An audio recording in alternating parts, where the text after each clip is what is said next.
Scripture teaches us that God's plan A to redeem a broken world is people.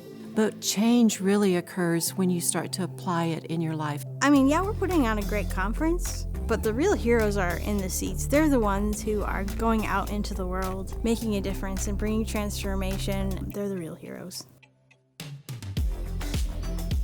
A couple years ago, I had an opportunity to go to a maximum security prison in Florida that's kind of the worst of the worst. I've been visiting a communist country. Every step was just monitored by the government. So the day of the event, they were closing with Gary Hogan about the corruption of the police and the government. And we arrived at the venue and I felt just oppressive. There are different groups in a prison, just like out in the real world. I just touched base with the chaplain recently, and he said they all come around the summit because leadership training is universal. Every sector of society have one universal need, and that is the need for great leadership. What we've been about since the beginning is helping Christians and organizations get better at leading their families, leading their workplaces, and leading their communities for transformation and to advance God's kingdom. But they were just telling me, and we know that there may be our consequences, but this is the time we need to do it. Just the courage that they showed was just so inspiring to me.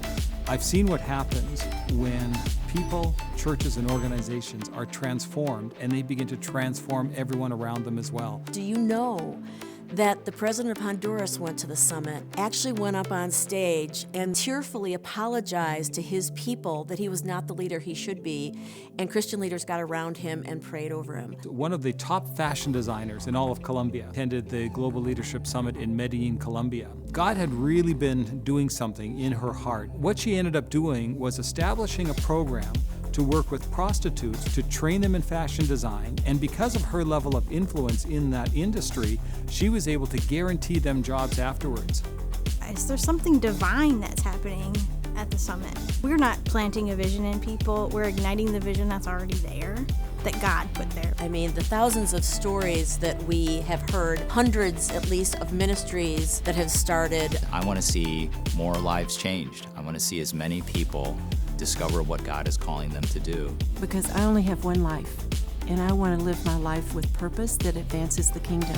Leadership really matters. It's a means to an end, and the end is transformation, and God is working through it. But at the end of the day, the why behind why we're all doing what we're doing is because of these stories of impact. So when you look at the compound effect of all that we have served, we're going to make a difference in the world, and the world needs a difference to be made. And that's what Jesus calls us to, and that's what we do.